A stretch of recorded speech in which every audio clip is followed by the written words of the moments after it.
সবাই দেখছে যে রাজা উলঙ্গ, তবুও সবাই হাততালি দিচ্ছে, সবাই চেঁচিয়ে বলছে সাবাস সাবাস।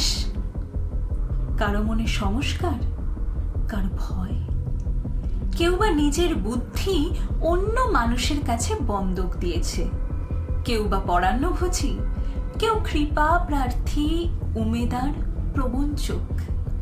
কেউ ভাবছে রাজবস্ত্র সত্যি অতীব সূক্ষ্ম, চোখে পড়ছে না যদিও, তবু আছে, অন্তত থাকাটা কিছু অসম্ভব নয়। গল্পটা সবাই জানে, কিন্তু সেই গল্পের ভিতরে শুধুই প্রশস্তি বাক্য উচ্চারক কিছু আপাদ মস্তক ভীতু ফন্দিবাজ অথবা নির্বোধ স্তাবক ছিল না।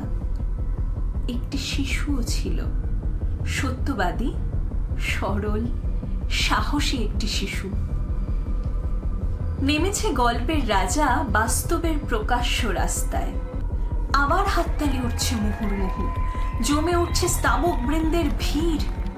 কিন্তু সেই শিশুটিকে আমি ভিড়ের ভিতরে আজ কোথাও দেখছি না। শিশুটি কোথায় গেল? কেউ কি কোথাও তাকে কোনো পাহাড়ের গোপন গুহায় লুকিয়ে রেখেছে?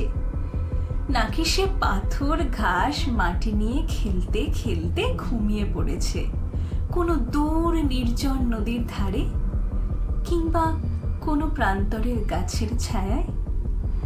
যাও, তাকে যেমন করে হোক খুঁজে আনো। সে এসে একবার এই উলঙ্গ রাজার সামনে নির্ভয়ে দাঁড়াক।